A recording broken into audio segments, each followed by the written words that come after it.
नमस्कार, good evening. शाम के 7 बज रहे, वक्त हो चला है सीधी बात का। मैं हूं आपके साथ मोनिका ग्रोवर।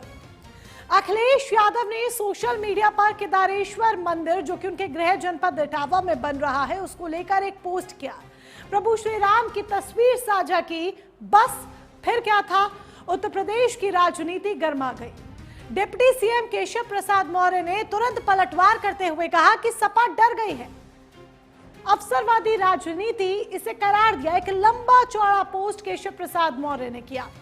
अब सवाल ये उठता है कि उत्तर प्रदेश में भगवान श्री राम की बात करना, श्री राम की तस्वीर साझा करना, क्या सीधे सियासत से ही जुड़ जाता है? अब ये विपक्ष की राजनीति है, रणनीति है, या फिर बीजेपी की दबाव में की गई कोई नई तकनीक? बड़ा सवाल यहां पर आकर खड़ा हो जाता है। Soft Hindutva versus hard Hindutva के बीच में उत्तर प्रदेश में मानो जैसे जंग सी छिड़ गई हो। यही एक बड़ी वजह है कि 27 शुरू होने से पहले ही सियासत उत्तर प्रदेश की हाई है। जी ने जो केदारेश्वर महादेव का जो उन्होंने बनाया है, मुझे लगता है जो कि ये सब अवसरवादी प्रकृति के नेता हैं। जैसे हमने देखा था किस तरह से राम भक्तों के ऊपर में गोली चलाने वाले, और जब राम मंदिर का जब उद्घाटन हुआ या राम मंदिर का जब निर्माण हुआ तो राम मंदिर के न ही कार्यक्रम में गए, आज तक अयोध्या नहीं जा पाए। मुझे लगता है जो कि कहीं ना कहीं 2027 का चुनाव है और उसको ध्यान में रखते हुए इन्होंने इस तरह के काम किए हैं। हारे हुए विधायकी से एमएलसी बना के डिप्टी सीएम बना दिया, तो इसका मतलब ये थोड़ा नहीं है कि बहुत योग्य है।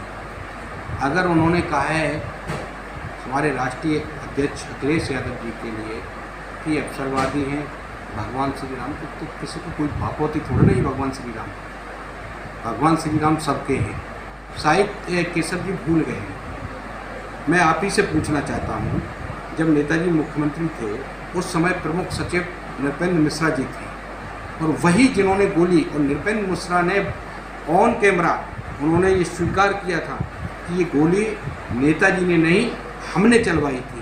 तो उस गोली चलाने खून के छींटे से जो जिनका दामन लिसा हुआ है, वही आज ट्रस्ट के राम मंदिर के अध्यक्ष बने बैठे। तो इसमें कौन दोषी है? तो इसका मतलब तुम ये राजनीति करते हो। तो समाजवादी पार्टी ने भी पलटवार करते हुए सपा के नेता ने एक बड़ा पॉइंट यहां पर उठा दिया है। ऐसे में कई सुलझते सवाल हैं जिनके इर्द गिर्द आज होने वाली है सीधी बात। एक एक कर वो तमाम सवाल आपके समक्ष हम रख रहे हैं। क्या अखिलेश का राम कार्ड पीडीए समीकरण की कमजोरी का संकेत या फिर विस्तार का? क्योंकि अखिलेश यादव अब प्रभु श्री राम की बात कर रहे हैं। दूसरा, केपी मौर्य का डर गई सपा वाला बयान विपक्ष को हिंदुत्व की राजनीति में घसीटने की क्या किसी तरह की कोई रणनीति है? इसे एक साधारण घटना क्यों नहीं समझा जा रहा? तीसरा, क्या 14 के बाद भारतीय राजनीति का मुकाम ऐसा हो गया है कि बिना राम के कोई भी पार्टी चुनावी नैरेटिव सेट ही नहीं कर सकती है? जब भी चुनाव आते हैं प्रभु श्री राम आ जाते हैं। चौथा, क्या सॉफ्ट हिंदुत्व असल में वैचारिक समझौता है या फिर अस्तित्व की राजनीति? ये समझना बहुत जरूरी है। पांचवा अहम सवाल, 2027 का चुनाव रोजगार, महंगाई, विकास पर ना होकर क्या राम बनाम राम का एक नैरेटिव युद्ध बन चुका है? जबकि 27 तो अभी शुरू नहीं हुआ, ये अभी 2026 का आगाज ही है, और उत्तर प्रदेश की सियासत से रोजाना कुछ नया निकलकर सामने आ जाता है जो उत्तर प्रदेश की सियासत में माहौल को गर्म करने का काम करता है। चलिए, इस बातचीत के लिए हमारे साथ कई खास मेहमान हैं जो कि आज जुड़ेंगे, जिनसे हम एक एक कर चर्चा करेंगे, तमाम सवालों का जवाब लेने की कोशिश करेंगे। उन मेहमानों का परिचय भी हम आपसे करा देते हैं। जो मेहमान हमारे साथ आज जुड़ने वाले हैं, अमरदीप त्रिपाठी हैं, भारतीय जनता पार्टी के प्रवक्ता हैं। एक एक कर उन मेहमानों का परिचय हम आपसे करा दें जो कि आज सीधी बात में हमारे साथ होंगे। भारतीय जनता पार्टी की तरफ से अमरदीप त्रिपाठी जी हमारे साथ हैं। अशोक टिवरीज जी प्रवक्ता हैं समाजवादी पार्टी के। रणविजय सिंह हैं, वरिष्ठ पत्रकार हैं, और कुछ ही देर में नवीन दुबे जी राजनीतिक विश्लेषक के तौर पर हमें ज्वाइन करेंगे। अभी नहीं कनेक्ट हुए हैं, जल्द ही कनेक्ट हो जाएंगे। सभी मेहमानों को टीवी स्क्रीन पर दिखाया जाए प्लीज। सभी मेहमानों का बहुत बहुत स्वागत, क्योंकि आज बात उत्तर प्रदेश की राजनीति की होगी। किस तरीके से प्रभु श्री राम के नाम पर उत्तर प्रदेश की सियासत गर्म है। अमरदीप त्रिपाठी जी के साथ शुरुआत करते हैं। अमरदीप त्रिपाठी जी, क्या राम का नाम लेना, प्रभु श्री राम की बात करना, क्या भारतीय जनता पार्टी की मोनोपोली है सिर्फ? क्या इसका एकाधिकार सिर्फ बीजेपी के पास ही है? कोई और पार्टी, कोई और व्यक्ति, कोई और नेता क्या प्रभु श्री राम की तस्वीर भी साझा नहीं कर सकता? जब अखिलेश यादव तस्वीर साझा करते हैं तो बीजेपी इसे अवसरवादी राजनीति क्यों करार दे रही है? सरफेस देखिए मोनिका जी, सरफेस अगर इसका कोई आज उत्तर प्रदेश के अंदर, अगर उत्तर प्रदेश के अंदर जो आप लोगों ने देखा होगा, जो राम भक्तों के हत्यारे थे, रामचरितमानस की प्रतियां फाड़ने वाले, राम नाम से परहेज करने वाले श्री अखिलेश यादव जी और समाजवादी पार्टी अगर राम, प्रभु श्री राम का जो है मूर्ति लगा रही है, पोस्टर लगा रही है, तो आज मुझे बड़ी प्रसन्नता के साथ कहना पड़ रहा है कि आज उत्तर प्रदेश में राम राज आ गया है।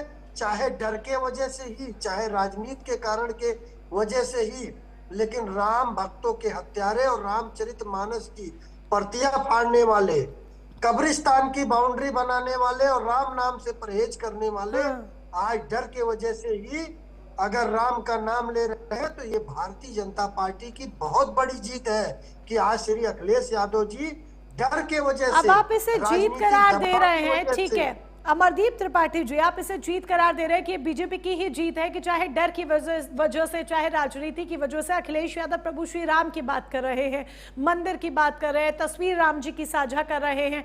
अब ये सवाल यहाँ पर बनता है, आप इसे बेशक जीत करार दे रहे हैं, चलिए अच्छी बात है, जीत है, लेकिन ये नैरेटिव भी तो बीजेपी का ही गढ़ा हुआ है।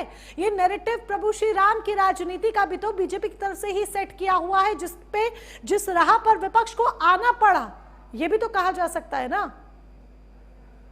देखिए मोनिका जी, भारतीय जनता पार्टी ने नैरेटिव कुछ गढ़ने का कार्य नहीं किया है, यह बात सत्य है और उत्तर प्रदेश की जनता जानती है कि राम भक्तों पर गोलियां किसने चलवाई, रामचरितमानस की प्रतियां किसने फड़वाई और राम नाम से परहेज किसने किया।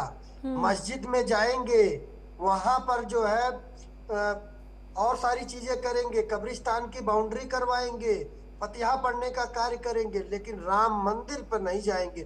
अयोध्या पर उसका कारण तो अखिलेश यादव ने बताया है ना, उसका कारण तो उन्होंने बताया है कि उनके गृह जनपद में जो वो मंदिर बनवा रहे हैं, केदारेश्वर मंदिर, जब वो उसका निर्माण पूरा हो जाएगा, उनकी इच्छा, उनकी मनोकामना पूर्ण हो जाएगी, फिर वो प्रभु श्री राम के दर्शन करने के लिए जाएंगे अयोध्या। कारण तो उन्होंने बताया हुआ है, मना थोड़ी किया है कि मंदिर हम नहीं जा रहे हैं। ये मोनिका जी, यही तो भारतीय जनता पार्टी की जीत है। जो प्रभु राम के नाम से परहेज करते थे, आज प्रभु राम राम करना शुरू कर दिए हैं, यही भारतीय जनता पार्टी की जीत है। और उत्तर प्रदेश में योगी जी के राज में यही राम राज्य है। ठीक है, आप इसे राम राज्य करार दे रहे हैं, होना पड़ा। बिल्कुल, चलिए इसे राम राज्य अमरदीप त्रिपाठी जी कह रहे हैं। अशोक तिवारी हैं हमारे साथ, प्रवक्ता हैं समाजवादी पार्टी के। तिवारी जी, बहुत बहुत स्वागत आपका। तिवारी जी, यही राम राज्य है कि विपक्ष को अब प्रभु श्री राम की राजनीति पर, मंदिर की बात करने पर, प्रभु श्री राम की तस्वीर साझा करने पर मजबूर होना पड़ा, या फिर ये समाजवादी पार्टी का चुनावों से पहले सॉफ्ट हिंदुत्व कार्ड है? देखिए मैम, अपने समझने की बात है, भारतीय जनता पार्टी इस समय तो बिल्कुल सूझबूझ हो चुकी है, अपना समझ हो चुकी है, वो कुछ भी कह सकती है, उसके लिए कोई लिमिट नहीं क्या कह सकती। सच्चाई मैम ये है कि सामाजिक समानता रैली, अभी हमने सामाजिक समानता और सद्भाव और भाईचारा रैली अभी हमने नोएडा से की है, ठीक है, और वो रैली इतनी कामयाब हुई है कि सारे वर्ग के लोग, सभी तरह के लोग, पश्चिमांचल के लोग खास तौर से उसमें आए हैं और पूरी तरह से अपने समर्थन की उन्होंने स्पष्ट रूप से समर्थन दिया है। सच्चाई ये है कि मैं हमारी पार्टी की जो गठन हुआ वो सामाजिक न्याय के आधार पर हुआ, सामाजिक न्याय समानता के आधार पर हुआ, सद्भाव भाईचारा के आधार पर हुआ, और यही तो मूल मंत्र है राम राज्य का। राम राज्य इसी पर आधारित है। मैं कौन नहीं जानता कि राम के शासन में किस तरह सामाजिक सद्भाव था, सामाजिक संरचना कैसी थी, सामाजिक न्याय की क्या व्यवस्था थी, और सामाजिक न्याय के आधार पर उनका शासन था? कौन नहीं जानता है? हम तो उनके मूलभूत आधार पर ही चल रहे हैं, आधार पर ही हमने पार्टी का गठन किया है। जहां तक केदारेश्वर मंदिर की बात है तो शुद्ध रूप से सनातन के प्रेमी हैं, सनातन में हैं, सनातन की आस्था है राष्ट्रीय अध्यक्ष जी की, हम सभी की आस्था है। हमारे सनातन में आस्था की बात अशोक एक ही तिवारी धर्म जी की जब बात आप है। करते हैं सनातन में ठीक है, आप जब सनातन में अरे आस्था की बात कर रहे हैं तो फिर ये सपा को लेकर क्यों सवाल उठते हैं कि सपा तो विशेष वर्ग की पार्टी है, समाजवादी पार्टी सिर्फ मुस्लिमों के हित की बात करती है, सनातन की बात नहीं करती है। ये आज के तो आरोप नहीं है, हमेशा के आरोप है। अरे आरोप कोई है ही नहीं है, आपके कहने से आरोप थोड़ी लग जाएगा, या भाजपा की बात अरे करेंगे पूछ आप, लीजिए, तो कोई ये आरोप लगते हैं भाई, बीजेपी अरे आरोप आपने लगाती बोल है, दीजिए, मैं थोड़ी आप आरोप इंटरप्ट लगा रही हूँ, ये कर रही बीजेपी हैं। आरोप मैडम, आप लगाती है। इंटरप्शन कर रही हैं। अरे आप में इंटरप्ट कर रही हैं, फालतू की बात कर रही हैं, कोई फालतू की बात नहीं है। नहीं, अगर आप सवाल को फालतू की बात कहते हैं तो आप गलत कहते हैं तिवारी जी, आप फालतू की बात नहीं कह सकते इसको। राम राज्य पर आधारित हमारी पार्टी है, राम राज्य पे आधारित है, सामाजिक न्याय पर आधारित है, सामाजिक न्याय की संरचना पर आधारित है। हमारी सनातन में आस्था है, सर्वधर्म समभाव की बात करते हैं, सभी धर्मों में हम आस्था रखते हैं और सभी धर्मों का समान से आदर करते हैं। आज संविधान के रूप में हमारा देश खड़ा है और संविधान का आदर करते हैं, सर्वधर्म सद्भाव की बात करते हैं, सभी धर्मों का आदर करते हैं। लेकिन हम स्पष्ट रूप से जो जिस पद्धति में आता है, सनातन की पद्धति में है, सनातन में आस्था है, गहरी आस्था है राष्ट्रीय अध्यक्ष जी की, और उन्होंने केदारेश्वर मंदिर का निर्माण करा रहे हैं। इसमें पेट में दर्द क्यों हो रहा है भाजपा के? भाजपा क्यों बौखलाई हुई है, क्यों डरी हुई है, क्यों हालत खस्ता है भाजपा की? क्योंकि तो वही तो मैंने सवाल आपसे कर दिया ना कि भाजपा पेट में दर्द, फिर आप इसे फालतू की बात कह रहे हैं। वही तो मैंने आपसे पूछा था, और क्या पूछा था कि जब आप सनातन की बात करते हैं तो बीजेपी क्यों सवाल उठा रही है? आप फालतू बात कर रही हैं। अरे कैसे फालतू बात हो गई? भाषण सुनने थोड़ी बैठे हैं सर। पंडित शब्द महान शब्द है सनातन का। पंडित शब्द, पंडित को अवसरवादी कहती है, विद्वान के लिए प्रयोग किया गया है, खाली ब्राह्मण के लिए नहीं प्रयोग किया है। भाजपा ब्राह्मण द्रोही भी है, बटकों की चोटियां खींची गई। आज किसी ने खुद कहा कि बटकों की चोटी खींचना महापाप है, ब्राह्मणों का अपमान किया गया, शंकराचार्य का अपमान किया गया। भाजपा इस समय घोटा उसका उतर चुका है, काल नेमी के रूप में अजय सिंह बिष्ट खड़े हैं। वो योगी नहीं रह गए हैं, सनातन में नहीं रह गए, सनातन से बाहर हो गए हैं, सनातन पर चोट पहुंचाई उन्होंने, सनातन विरोधी है वो। तो फिर इसे हिंदुत्व का कार्ड नहीं कहेंगे तो क्या कहेंगे? पहले तो कभी इस तरह की बातें नहीं सुनी गई, और तमाम मुद्दों को आप लेकर आ रहे हैं, क्या इसे हिंदुत्व की राजनीति नहीं कहेंगे? शंकराचार्य जी आवाज उठा रहे हैं कि गोवंश बंद होना चाहिए, गोवंश का पद बंद करिए आप। सच्चाई यह है कि ये सनातन विरोधी है, हिंदू विरोधी है, इसके पेट में दर्द हो रहा है, केदारेश्वर मंदिर इसको हजम नहीं हो रहा है। आज मंदिर का निर्माण हो रहा है, इटावा में भव्य मंदिर का निर्माण हो रहा है, तो श्री राम की मूर्ति का जो है आज उन्होंने पोस्ट डाला है कि इनको हजम नहीं हो रहा है, इनका पेट दर्द कर रहा है। ये हिंदू विरोधी हैं, ब्राह्मण विरोधी हैं, सनातन विरोधी हैं। परशुराम जयंती इन्होंने कैंसिल कर दी, नेताजी ने घोषित किया था अवकाश। ब्राह्मण के विरोधी नहीं है, हार्डिंग कोडिंग का सिर्फ माफिया के प्रेमी हैं, उनके ऊपर नहीं चल रहा है बुलडोजर। आज क्या बात करती है मैम? आप बता रहे, मेरी बात सुन ही नहीं, आप सुनती ही नहीं मेरी बात को। आप आपकी पूरी बात सुन रहे हो, जो आप कह रहे हैं मैंने वही बात आपको कही थी। उनके महलों को बुलडोज नहीं किया जा रहा है, अट्टालिकाएं खड़ी हैं उनकी, क्योंकि सुजाती हैं। आज भेदभाव कर रही है भाजपा सरकार, आज अजय सिंह बिष्ट भेदभाव कर रहे हैं। आज ये धर्म से अलग हो गए हैं, राम राज्य के विरोधी हैं जी। ये अब आपका हो गया जो आप कह रहे हैं। मैं भी वही कह रही थी कि जब आप सनातनों की बात कर रहे हैं, सनातनियों की बात कर रहे हैं, आप कह रहे हैं कि आप सच्चे हितैषी हैं, तो फिर आरोप बीजेपी क्यों लगाती है? तो फिर आप पर आरोप क्यों लग जाते हैं? क्यों बार बार इस तरह की बातें होती हैं? उसके आरोपों का जवाब जनता देगी। 24 में दिया है, 24 में हाथी पे आ गए हैं, ये बिलबिला गए हैं, आज ये जनता दूर हो गई है। तो ये बोलिए ना, तो जो सवाल था उसका जवाब अब आप दे रहे हैं, तो उस समय पूछा गया तो क्यों फालतू की बात कर रहे थे? अमरदीप त्रिपाठी जी ठीक है, समझ नहीं पा रही हैं आप, कैसी एंकर हैं? मैं बिल्कुल ठीक हूँ सर, मैं बिल्कुल ठीक हूँ। आप सपा के बाकी प्रवक्ताओं से पूछ लीजिएगा, जितने भी जुड़ते हैं। आप पहली बार जुड़े हैं, आपको शायद सवालों की आदत नहीं होगी, आपको सवालों की आदत नहीं होगी। सर फालतू का टाइम वेस्ट मत कीजिए, फालतू का इस बहसबाजी में टाइम वेस्ट मत कीजिए। 24 में क्यों बुरी हार गई? मैं बीजेपी से सवाल कर लूँ आप ही की बात पर, क्यों है वही सवाल करने जा रही हूँ। आप परमिशन देंगे तो कर लूँ। सर टेप रिकॉर्डर पर एक विराम लगाइए, ठीक है, रुक जाइए, सब्र कीजिए, ज्यादा उत्साहित मत होइए, सब्र कीजिए, वही सवाल करने जा रही हूँ। आप ज्यादा उत्साहित मत होइए, सब्र कीजिए, वही सवाल हो रहे हैं। अमरदीप त्रिपाठी जी, क्या जिस तरीके से मैंने अभी आपसे पूछा था कि एक एकाधिकार राम जी की बात करने का सिर्फ बीजेपी का तो है नहीं, अब समाजवादी पार्टी भी जब सनातनियों की पार्टी बन रही है, जब वो कह रही है कि हम सनातनियों की बात करते हैं, हम संविधान की बात करते हैं, हम हर धर्म को साथ लेकर चलने की बात करते हैं, तो फिर क्यों आप आरोप बार बार लगा देते हैं? फिर ये तो आपकी राजनीति हुई ना कि सपा की छवि को खराब करने के लिए, धूमिल करने के लिए आप बात बात एक ही बार उठा कर ले आते हैं। आपके पास इसके अलावा और कोई नैरेटिव है ही नहीं। अपना नैरेटिव सेट करने के लिए, जनता के बीच अपनी पैठ बनाने के लिए, 80% का वोट लेने के लिए आप क्या कर रहे हैं? सीधे सपा की छवि को खराब करने की कोशिश कर रहे हैं। देखिए मोनिका जी, अभी समाजवादी पार्टी के प्रवक्ता तिवारी जी, पहले तो मैं आपसे निवेदन करूंगा कि इनको ठंडा पानी पिलाइए, थोड़ा सा आज गुस्से में है। और दूसरी बात देखिए, अभी जो है तिवारी जी ने कहा कि समाजवादी पार्टी राम के आदर्शों पर चलती है। राम का आदर्श यह नहीं हो सकता है कि समाजवादी पार्टी ने राम भक्तों पर गोलियां चलवाई थी।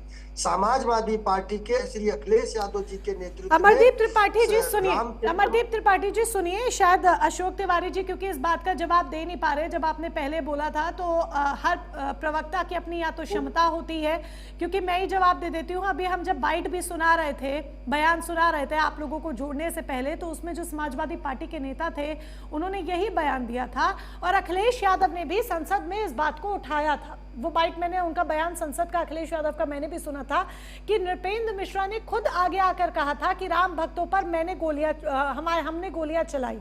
ठीक है, उन्होंने इसमें मुलायम सिंह यादव का जिक्र नहीं किया था और वही नृपेंद्र मिश्रा आज ट्रस्ट के अध्यक्ष बनकर बैठे हैं।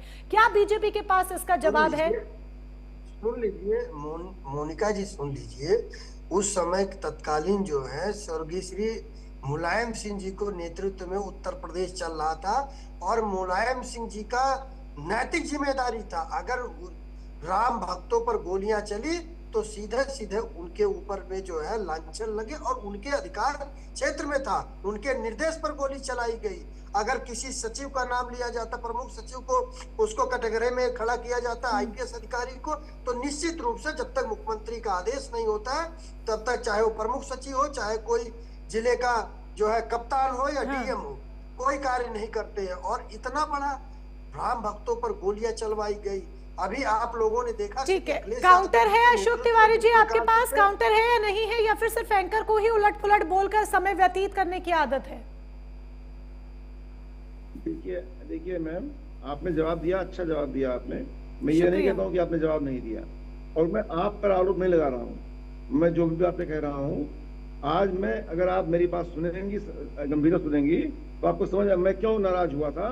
मैं अपनी बात कह रहा था, आप बीच में इंटरप्ट कर रही थी मैम। सर सवाल पूछना क्योंकि हमारा काम है, बात को खत्म करते हैं। सवाल पूछना क्योंकि हमारा काम है, समय ज्यादा होता है, इस बात को खत्म करते हैं।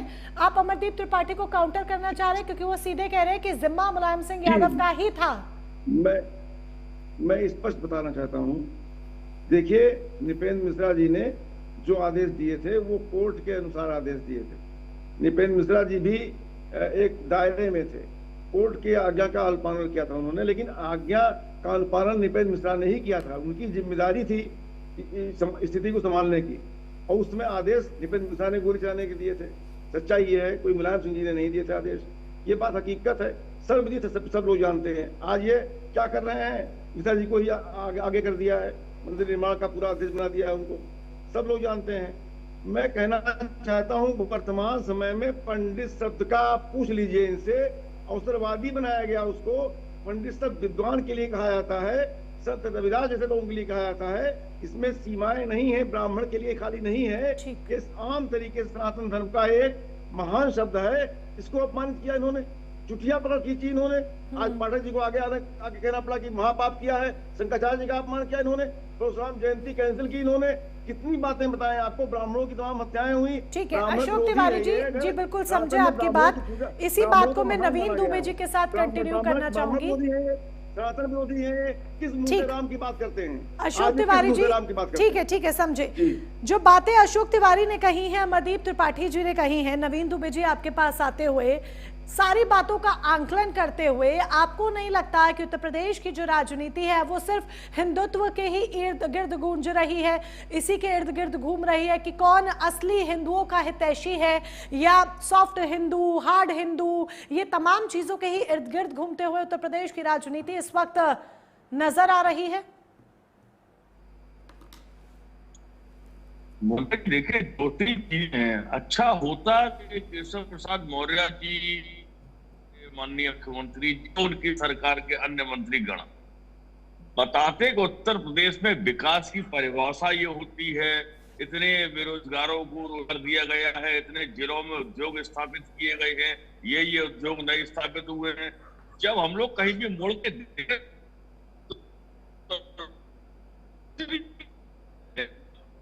ने एक मंदिर टाबा में बना रहे हैं अखिलेश यादव जी, केदारेश्वर महादेव।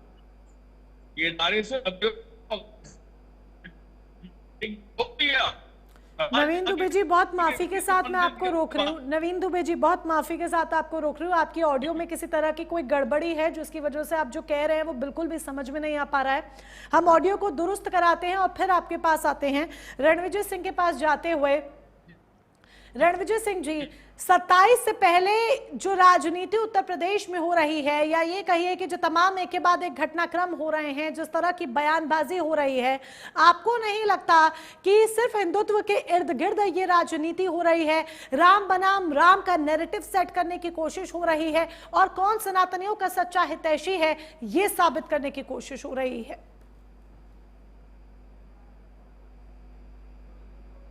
रणविजय सिंह जी, अनम्यूट कीजिए पहले रणविजय जी प्लीज। हाँ, अनम्यूट किया हुआ है। जी जी, अब ऑडियो आ रही है आपकी। ओके जी, मैं कह रहा हूं, अगर ये पूरा मामला जो आज हुआ, आज के संदर्भ में देखेंगे तो हमारे ख्याल से थोड़ा सा अलग बात हो जाएगी। ये पिछले कुछ चुनावों से इसे जोड़ने की कोशिश करिए, जोड़कर देखिए, तब बात पूरी तरह से साफ हो जाएगी कि आज जो बात हुई उसके पीछे क्या चल रहा है। 2017 का चुनाव हुआ, विधानसभा चुनाव हुआ, उसमें समाजवादी पार्टी हार गई, सत्ता से बाहर हो गई। अखिलेश यादव जी मुख्यमंत्री थे, मुख्यमंत्री नहीं रहे। 2019 में लोकसभा का चुनाव हुआ, उसमें भी समाजवादी पार्टी को कोई बहुत अच्छे नतीजे उत्तर प्रदेश से नहीं मिले। 2022 का विधानसभा चुनाव हुआ, तमाम प्रयासों के बावजूद अखिलेश यादव जी सत्ता में वापसी नहीं कर पाए। 24 के चुनाव में, आम चुनाव में कुछ ऐसी बातें हुई, इस किस्म के माहौल बने जिसमें समाजवादी पार्टी ने एक अच्छी खासी संख्या में उत्तर प्रदेश से सीटें जीती। तो ये आज का संदर्भ जो है, मैं तो कहूंगा कि बहुत अच्छी बात है। अखिलेश यादव जी भगवान राम की प्रतिमा लगा रहे हैं, अपने सोशल मीडिया हैंडल पर उसको साझा कर रहे हैं। भगवान भोलेनाथ की वहां बहुत शानदार मंदिर बनवा रहे हैं और अखिलेश यादव जी भी, समाजवादी के प्रवक्ता महोदय भी भगवान राम का नाम ले रहे हैं। तो यह भाजपा की जीत है, हार है, मैं नहीं जानता, वह भाजपा के नेता और प्रवक्ता जाने। मैं तो कहूंगा यह भारतीय संस्कृति की जीत है, भारतीयता की जीत है, पूरे सनातन समाज की जीत है। यह भाजपा की और उसकी हार जीत में मत जोड़िए, इसको बहुत छोटे दायरे में आप कर दे रहे हैं। ये बहुत बहुत व्यापक है, बहुत बड़ा मसला है कि वह समाजवादी पार्टी जिस पर आरोप लगता है कि अयोध्या में कारसेवकों पर मुलायम सिंह यादव जी की सरकार में गोली चली और उसमें सैकड़ों निर्दोष हिंदू मारे गए, और उस घटना के बाद या पहले न मुलायम सिंह यादव जी और न ही अखिलेश यादव जी, न मुख्यमंत्री रहने के पहले, न मुख्यमंत्री रहने के दौरान, न मुख्यमंत्री रहने के बाद, सब कुछ इतना अयोध्या में इतना बड़ा आयोजन हो गया, सब कुछ हो गया, लेकिन वहां मंदिर पर नहीं गए। इसके बावजूद अगर समाजवादी पार्टी और उसके नेता भगवान राम का नाम ले रहे हैं तो यह तय मानिए कि यह पूरे सनातन की जीत है, पूरे भारतीय संस्कृति की जीत है, हिंदुस्तान की जीत है। इसमें आपको हिंदू समाज की एकता को देखना चाहिए। हाँ, रही बात अब चुनाव की, तो चुनाव में ये दरअसल एक ऐसा माहौल बन चुका है कि जो हिंदुत्व, राष्ट्रीयता, राष्ट्रवाद की बात कर रहा है, संयोग से वह भारतीय जनता पार्टी अब तक सामने रही है। इन्हीं मुद्दों को आधार बनाकर वह चुनाव जीतती रही है और इन्हीं मुद्दों का विरोध करके समाजवादी पार्टी सरकार से बाहर होती रही है। तो एक ये तो बात आई। हाँ। आप इसको थोड़ा सा विषयांतर होना पड़ेगा।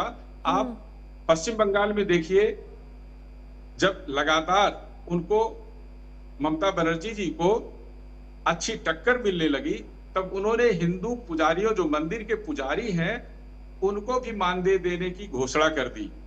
कोई ममता बनर्जी जी से इस बात की अपेक्षा भी नहीं कर सकता कि वह किसी हिंदू पुजारी को मानदेय देंगी। तो वहां भी ये हुआ। राहुल गांधी जी मंदिर बीच में घूमे, आपको याद होगा। हाँ। घूमे, तो वह हिंदुत्व की जीत है, सनातन की जीत है, हिंदुस्तान की जीत है, भारत की जीत है। पर ये किस तरीके से जनता के मन पर एक इम्पैक्ट डालेगी? क्या जनता इसके आधार पर वोट देगी या नहीं देगी? और क्या ये मसले वाकई में 2027 के लिए जनता के लिए एक बड़े मसले हो सकते हैं? विकास से परे, महंगाई से परे, रोजगार से परे, इस पर भी बात करना बहुत जरूरी है और इस पर भी हम चर्चा करेंगे, बातचीत करेंगे। सभी मेहमान हमारे साथ जुड़े रहे। वक्त यहाँ पर एक छोटे से ब्रेक का हो चला है। ब्रेक के उस पार भी होगी सीधी बात।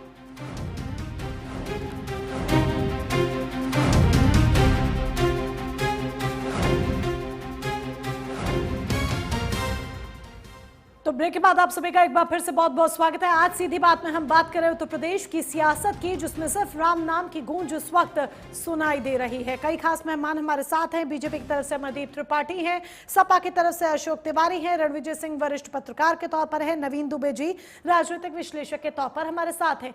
नवीन दुबे जी, ऑडियो उम्मीद करती हूँ अब पूरी तरीके से दुरुस्त होगी। माफी चाहूंगी, पहले ऑडियो की वजह से थोड़ी दिक्कत आ रही थी।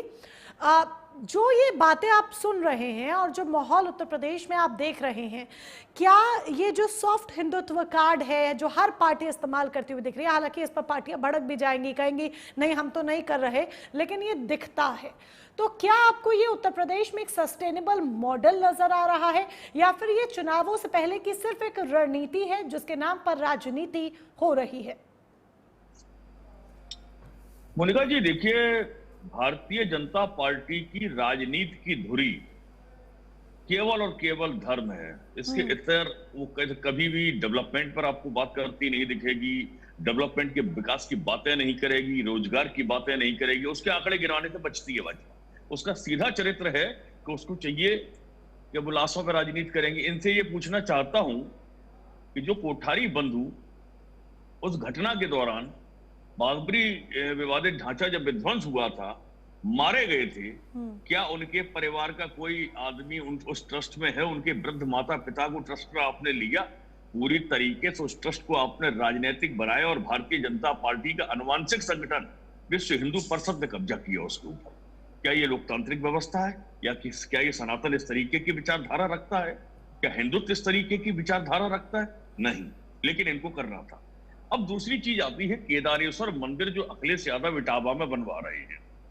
उस मंदिर के बारे में गारंटी के साथ कहता हूं, ना तो हमारे मित्र भारतीय जनता पार्टी के प्रवक्ता को जानकारी होगी, ना समाजवादी पार्टी के प्रवक्ता को जानकारी होगी, और ना ही हमारे विद्वान जो साथी बैठे हुए उनको जानकारी होगी कि उसमें किस तकनीक का इस्तेमाल हो रहा है। देखिए, ये पहला मंदिर अपने आप में अनूठा है जिसके अंदर 300 mm की कॉपर की पाइप जमीन तक डाली जा रही है, 300 400 फीट गहरी, और उसके अंदर ब्लोअर फैन लगाए जा रहे हैं जो जमीन के अंदर से ठंडा पानी जब रहता है, वहां की जो एयर निकल कर आएगी उससे अभिषेक होगा भोले बाबा का। एक अद्भुत तकनीक है, वहां कोई एयर कंडीशनर नहीं लगाए जा रहे हैं भोले बाबा के गर्भगृह के अंदर। ये स्थिति से अद्भुत तकनीक का वो मंदिर बनने जा रहा है।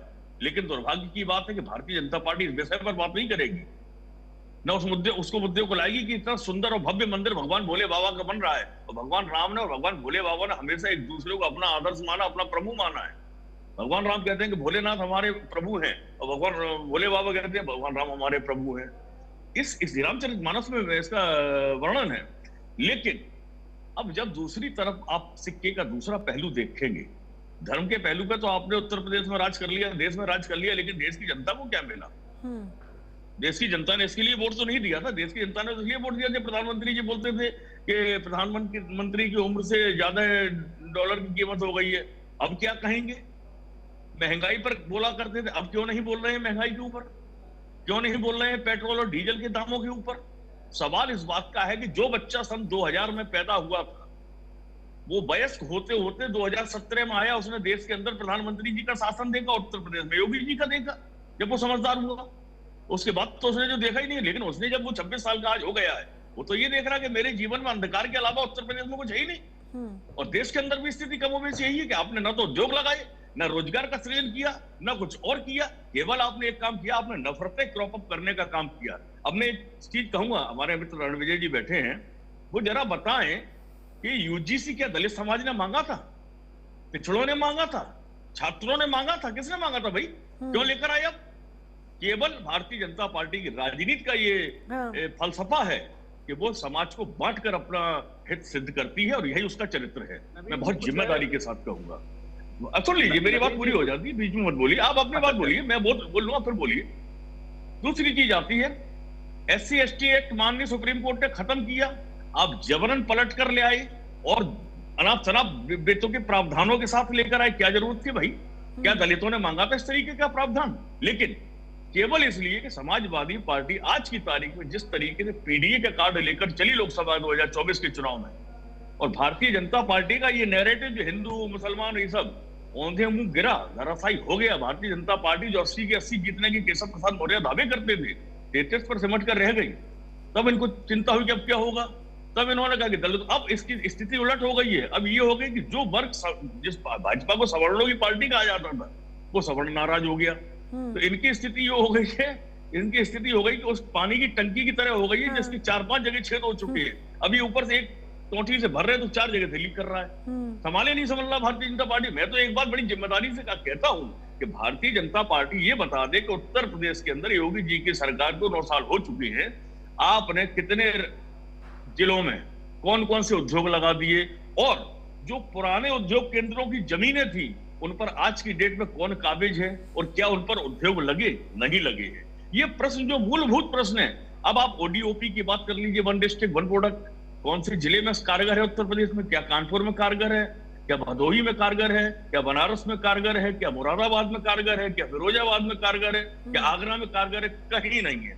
केवल आप भाषणों की बाजीगरी करके और हिंदू मुसलमान, भगवान शिव, भगवान राम, इसमें जनता को जाके कब तक? ये जैन जी का दौर है, जो बच्चा 2010 में जन्म लिया, आज वो 16 साल का है, उसने नहीं देखा अखिलेश यादव का शासन, मुलायम सिंह यादव का और कांग्रेस का शासन, उसने आपका देखा है। वो ये महसूस कर रहा है। अमरदीप त्रिपाठी जी भी आपकी बात पर जवाब देना चाहते हैं, रणविजय जी भी आपकी बात पर जवाब देना चाहते हैं, अमरदीप त्रिपाठी जी भी देना चाहते हैं।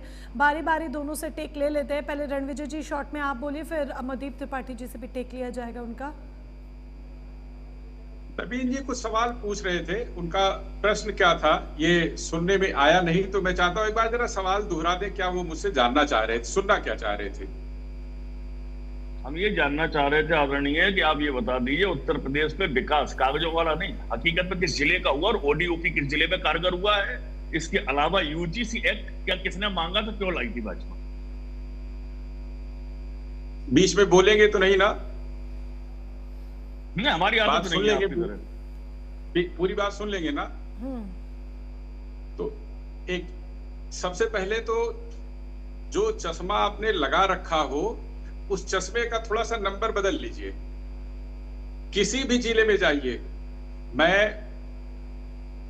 आदरणीय मुलायम सिंह यादव जी की सरकार चली गई, वो भी देखी, मायावती जी की सरकार चली गई, वो भी देखी, अखिलेश जी की सरकार चली गई, वो भी देखी। 15 साल, 3 सरकारों के 15 साल मैंने लगातार देखे, और ऐसे 1-2 जिले नहीं, मैं कम से कम 1 दर्जन से ज्यादा जिले बता सकता हूं जिन जिलों में एक ईंट अगर सांसद विधायक निधि से नहीं बनी तो उस सांसद विधायक निधि जो बनी उसकी बात नहीं कर रहा हूं, लेकिन सरकार ने अलग से कोई प्रोजेक्ट ला करके उन जिलों में कराया हो, ऐसा किसी भी जिले में नहीं हुआ जिनकी मैं जिक्र कर रहा हूं। कुछ जिलों को छोड़कर शॉर्ट में, क्योंकि ये विषय को इधर-उधर लेकर जा रहा है, शॉर्ट में।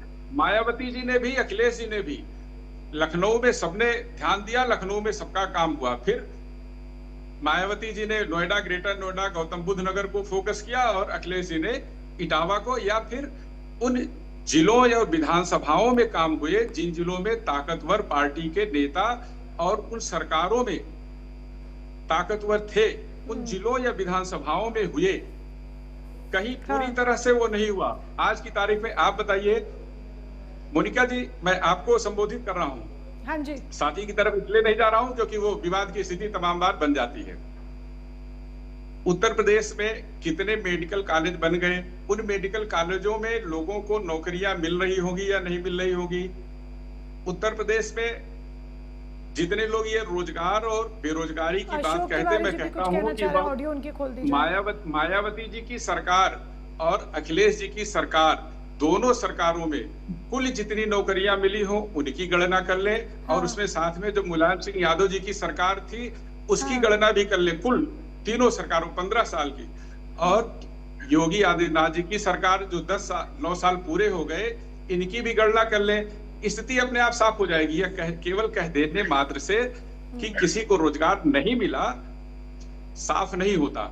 तो ये पूरी तरफ आंकड़ों के साथ बैठे। चलिए शॉर्ट में इसको फटाफट से करते हैं क्योंकि हमारे विषय को भी दूसरी दिशा में लेकर जा रहे हैं। 30 सेकंड नवीन दुबे जी, फटाफट। 30 सेकंड दीजिए। मैं एक लाइन में कहूंगा, जिला अस्पतालों पर मेडिकल कॉलेज का बोर्ड लगा देने से मेडिकल कॉलेज नहीं बन जाते हैं। आदरणीय, आप बता दीजिए कौन से जिले में मेडिकल कॉलेज चल गया है इनका, जरा मुझे बता दीजिए, मैं आपके साथ विजिट कर लूंगा। और दूसरी चीज देखो, उद्योग की बात, अरे सुन लो सर, ओडीओपी का आपको पता ही एबीसीडी का नहीं है। आप बताइए, प्लास्टिक पार्क औरैया में अखिलेश यादव ने दिया, एक ईंट लगी हो। इत्र पार्क एक्सप्रेस वे के बराबर में अखिलेश यादव ने दिया, एक ईंट लगी हो। तो बता दीजिए क्या बात करेंगे आप उद्योग की। जिन लोगों को मंदिर के घंटे बजाने में मजा आता है वो उद्योग और विकास की परिभाषा नहीं जानते हैं। मैं बहुत कड़वा बोलता हूं, इसलिए जाना जाता हूं। अमरदीप त्रिपाठी जी, विकास की बात नहीं होती है। ठीक है, रुकिए। बहस को खत्म करते हुए मुद्दे पर सीधे जाते हैं, बहस को खत्म करते हुए मुद्दे पर जाते हैं। अमरदीप त्रिपाठी जी, विकास की बात नहीं करती है भारतीय जनता पार्टी। विकास की बात ना कर सिर्फ मंदिरों की बात की जाती है, राम जी की बात की जाती है, सिर्फ यही बातें की जाती है और इसी के जरिए आपकी राजनीतिक रोटियां सिक रही हैं। नवीन दुबे जी का बड़ा आरोप। देखिए मोनिका जी, नवीन दुबे जी की बात मैंने सुना। भारतीय जनता पार्टी विकास और विरासत दोनों की बात करती है। अभी नवीन दुबे जी ने कहा कि 2002 के बाद जो बच्चा पैदा हुआ, आज युवा जो है अपने भविष्य को अंधकार में देखता है। मैं नवीन दुबे जी से बड़ी विनम्रता से पूछता हूँ, पहले अखिलेश यादव जी के शासनकाल में उत्तर प्रदेश में युवा कट्टा लेकर घूमता था। लखनऊ महानगर उत्तर प्रदेश की राजधानी में कट्टा लेकर घूमता था, कट्टा लेकर दुपट्टा खींचता था हमारे बहन बेटियों की। और आज उसी उत्तर प्रदेश की राजधानी लखनऊ में ब्रह्मोस्त्र मिसाइल बन रही है। तो आज उत्तर प्रदेश का युवा अपने भविष्य को अंधकार में नहीं, अपने भविष्य को उजाले में देख रहा है कि कट्टा छोड़कर ब्रह्मोस्त्र बनाने का कार्य कर रहा है। और जो है नोएडा से लेकर सिद्धार्थनगर तक, नेपाल बॉर्डर तक, चाहे सिद्धार्थनगर का काला नमक हो, चाहे मुरादाबाद की पीतल हो, वन डिस्ट्रिक्ट वन प्रोडक्ट के माध्यम से पूरे प्रदेश में हर जनपद में रोजगार बढ़ रहा है। आप हर महानगर की बात कर लीजिए, चाहे गोरखपुर की बात कर लीजिए। चलिए इस बात को विषय पर वापस आते हुए, क्योंकि समय की कमी है नवीन दुबे जी, मुझे ऐसा लगता है, ठीक है विषय पर समय की कमी है, अभी मैंने समय देखा, समय की कमी है, समझ गए आपकी बात। अमरदीप त्रिपाठी जी गिना रहे हैं पूरी लिस्ट और इसका जवाब जनता दे देगी। नवीन दुबे जी, जहां तक लगता है अगर जनता को वाकई में लगेगा, क्योंकि देखिए सिर्फ मंदिर से पेट नहीं भरता है, जनता को लगेगा रोजगार है तो 27 में बीजेपी आएगी, जनता को लगेगा रोजगार विकास नहीं है तो 27 में बीजेपी नहीं आएगी, कोई अन्य पार्टी आएगी। जवाब 27 में बखूबी मिल जाएगा। अशोक तिवारी जी, मुद्दे पर जरा आ जाते हैं लौटकर, क्योंकि अखिलेश यादव पोस्ट करते हैं उसकी वजह से ही पूरी जो सियासत है उत्तर प्रदेश की एक अलग यू टर्न ले लेती है और माहौल गर्म होता है। आप सनातनियों की बात करते हैं, जो आपने ब्रेक में जाने से पहले हम बात कर रहे थे कि समाजवादी पार्टी सनातनियों की पार्टी है, संविधान की बात करती है, हम सोशल जस्टिस की बात करते हैं, हम सभी धर्मों को साथ लेकर चलने की बात करते हैं। लेकिन पहले के जब चुनाव हुए या पहले के जो बयान है उसमें खुलकर सामने आता था पीडीए की राजनीति, हम पीडीए की राजनीति कर रहे हैं। लेकिन अब समाजवादी पार्टी को ये कहने पड़ रहा है खुलकर आगे आकर कि हम सनातनियों की पार्टी हैं। अब इसे कैसे हम एक इलेक्टोरल मूव ना कहें कि ये सिर्फ एक चुनावी मूव है जो सपा की तरफ से वक्त और नजाकत को देखते हुए किया गया है। आपने तो अपनी पूरी आइडियोलॉजी ही चेंज कर दी, पूरे स्टेटमेंट्स ही चेंज कर दिए। देखिए, सदैव से रहा है, हमारे नेताजी मुलायम सिंह यादव जी सर्वजन की बात करते रहे हैं और राष्ट्रीय अध्यक्ष अखिलेश यादव जी भी सर्वजन की बात करते हैं। पीडीए का जहां सवाल है, पीड़ित, दुखी, अपमानित, जो भी पीड़ित है, दुखी है, अपमानित है, वो पीडीए में है। लेकिन एक पीडीए की और बात आप करती हैं, जो पिछड़ा, दलित, अल्पसंख्यक, उसकी बात भी हम करते हैं, क्योंकि उसकी बात भी हम करते हैं, पिछड़ा, दलित, अल्पसंख्यक की बात भी हम करते हैं।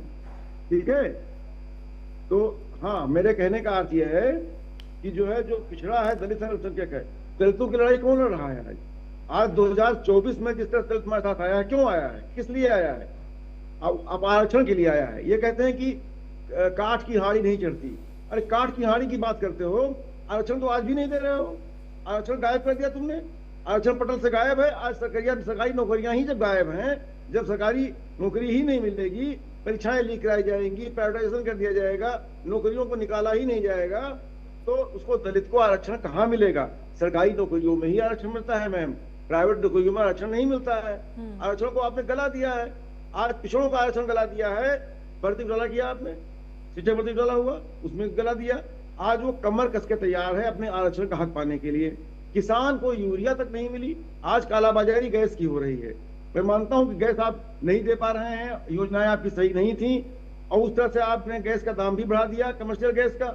आपने आज रेस्टोरेंट में सब महंगा हो गया खाने पीने का सामान। आज आपने जो है दिल्ली में डीजल का दाम बढ़ा दिया, आपका कंट्रोल नहीं है। आपने कोरोना से तुलना कर दी, मोदी जी ने कोरोना से तुलना कर दी जो है इसकी जो है आज के हालात की, और लोगों में पैनिक फैल गया। कोरोना से आपने कहा कि भंडार भरे हुए हैं, लेकिन कोरोना के तरह से हमको डटकर तैयार रहना चाहिए। ये कहाँ का कोई मूर्ख प्रधानमंत्री ही कहेगा ऐसे हालात में? कोई बुद्धिमान प्रधानमंत्री ऐसी बात नहीं कहेगा कि पैनिक फैल जाए। आपने अफवाह फैलाई, कहते हैं विपक्ष अफवाह फैला रहा है। ठीक है। आपका नियंत्रण ही नहीं है। यानी कि आप पीड़ितों की बात उठा रहे हैं। कुल मिलाकर इसे सिर्फ श्री राम की राजनीति से या श्री राम के नाम की राजनीति से ना जोड़ा जाए, जो कुल मिलाकर आप कह रहे हैं। अमरदीप त्रिपाठी जी, आप करे तो सब अच्छा, दूसरा करे तो कैरेक्टर ढीला। आप तो बीजेपी वो वाली राजनीति कर रही है। रोजगार को दूर है।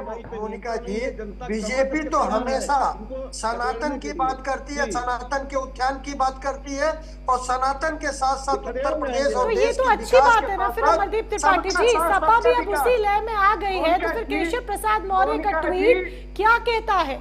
जरूरत ही क्या है ऐसे ट्वीट्स की? आप तो सीधे तौर पर स्वागत कीजिए। मोनिका जी, रामद्रोही, सनातन विरोधी, सनातन द्रोही को आज सनातन की बात याद आ रही है, आज राम की बात आ रही है। रामद्रोही, विप्रद्रोही, भगवान परशुराम द्रोही। अरे तिवारी जी, अरे सुन लीजिए, जिस प्रकार से समाजवादी पार्टी सनातन का विरोध करती थी, राम का विरोध करती थी, राष्ट्र का विरोध करती थी, आज कम से कम अच्छा लग रहा है कि भारतीय जनता पार्टी ने उत्तर प्रदेश में ऐसा माहौल बना दिया कि श्री अखिलेश यादव जी को, समाजवादी पार्टी को डर पैदा हो गया है। राजनीतिक लालच ही सही, डर ही सही, लेकिन डर के वजह से आज सनातन का नाम लेना पड़ रहा है। जीत है राम की, भारतीय जनता पार्टी की जीत है, भारतीय संस्कृति की जीत है। निश्चित रूप से आज अखिलेश यादव को मजबूर होकर, ठीक है अच्छा का आप काम कर नहीं पा रहे हैं। आपका चेहरा भी जनता देखना नहीं चाहती है। सनातन का विरोध करना भारी पड़ेगा, आपको बहुत भारी पड़ेगा। और आप अपने आंखों से देखेंगे। ठीक है जी। रणविजय सिंह जी, एक वरिष्ठ पत्रकार के तौर पर आपने कई चुनाव कवर किए हैं, आपका एक्सपीरियंस बताता है कि आपने कई चुनाव कवर किए हैं, लेकिन ये जो बातें अब हो रही हैं उत्तर प्रदेश की सियासत में, उत्तर प्रदेश में, ये वो व्यक्ति जो अपने घर से वोट डालने के लिए निकल रहा है, क्या उसके मन मस्तिष्क पर वाकई में एक इम्पैक्ट डालती है कि हाँ जी, अखिलेश यादव ने भी राम जी की तस्वीर साझा की थी, वो भी केदारेश्वर मंदिर बनवा रहे हैं तो हम उनको वोट करेंगे, नहीं बीजेपी ने तो राम मंदिर बनवाया था तो हम उन्हें ही वोट करेंगे, किसका मंदिर बड़ा है हम उसको नाप तोल के वोट करेंगे। ये चीजें वाकई में बहुत ज्यादा इम्पैक्ट डालती हैं क्या ग्राउंड लेवल पर? मोनिका जी देखिए, एक ये शुरुआत में ही मैंने कह दिया था जब शुरू किया था अपनी बात को, ये जो मंदिर अखिलेश जी ने बनाया, यह आस्था तो उनकी अवश्य है, सनातन धर्म हिंदू धर्म में आस्था है, राजनीतिक कारणों से वह अपनी बात जो उनके दिल में है वो जुबान पर लाने में थोड़ा सा संकोच कर जाते हैं। मुलायम सिंह यादव जी भी, उनके पिताजी भी कहते थे कि मैं हनुमान जी का भक्त हूं, मैं हनुमान भक्त हूं। अखिलेश यादव जी भी कहते हैं मैं भी भक्त हूं। लेकिन सरेआम अभी कुछ दिन पहले ही मैं कांग्रेस पार्टी के एक नेता हैं, बाराबंकी के रहने वाले हैं, उनकी पोस्ट को मैं पढ़ रहा था। उन्होंने लिखा, अल्पसंख्यक समाज से आते हैं, पहले से बता दूं कोई विवाद ना हो, तो उन्होंने लिखा कि आदरणीय अखिलेश जी, आने वाले विधानसभा चुनाव में आप कांग्रेस के साथ गठबंधन करके चुनाव लड़ने जा रहे हैं। अभी जो ईद का समय जो बीता, जो इसमें आपने कई जगहों पर रोजे खोलने के लिए पहुंचे, रोजे में शामिल हुए, कई रोजे जो पार्टियां हुई रोजे की शामिल हुई, उसी दौरान के आसपास नवरात्र भी चल रहा था। क्या नवरात्र से संबंधित जो भी उत्सव हुए कहीं वहां भी गए होते तो अपनी फोटो कहीं दिखा देते? या आपको वोट नहीं लेना है क्या? और फिर अखिलेश यादव ने किया तो उसे भैया गुजिया मिलन समारोह, अखिलेश यादव ने सबको मिलकर सर्वधर्म संभाव की बात करते हुए किया तो गुजिया समारोह, सेवैया समारोह। मैं तो जो कांग्रेस के नेता थे उनकी बात अभी कह रहा हूँ। ठीक, ये जो लड़ाई आप अभी आज हुई, दरअसल अखिलेश यादव जी, अभी अशोक तिवारी जी कह रहे थे कि पीडीए का उन्होंने पूरा अर्थ भी बता दिया, पूरा विश्लेषण कर दिया कि पीडीए कौन है। तो तिवारी जी बताएं कि वो कहाँ है, उस पीडीए में कहाँ है। तो समाजवादी पार्टी का जो पीडीए है, उन्होंने सामान्य वर्ग को अपनी पीडीए से पूरी बाहर कर रखा है, घोषित तौर पर बाहर कर रखा है। यानी उनको जो सामान्य वर्ग है उसका वोट नहीं चाहिए। आप सुनेंगे नहीं मैम, आपके पास आवाज जा रही है। अशोक जी एक तो उन्होंने वो बाहर कर रखा। आपको जवाब ये पूरी जो लड़ाई है ना, ये जो राजनीतिक लड़ाई है, ये 2027 में दरअसल जो पिछड़ों की आबादी उत्तर प्रदेश में बहुत बड़ी है, तो भारतीय जनता पार्टी भी पिछड़ों में जो पांच विश्लेषण आप कर रहे हैं, जो बात आप कर रहे हैं, तिवारी जी को हालांकि इस बात पर काफी आपत्ति है। अखिलेश जी भी वही कर रहे हैं। यह संयोग है कि पिछड़ों की राजनीति करने वाली जो तमाम छोटी छोटी पार्टियां हैं, वो भारतीय जनता पार्टी की, योगी आदित्यनाथ जी की अगुवाई वाली जो सरकार है उसमें शामिल है।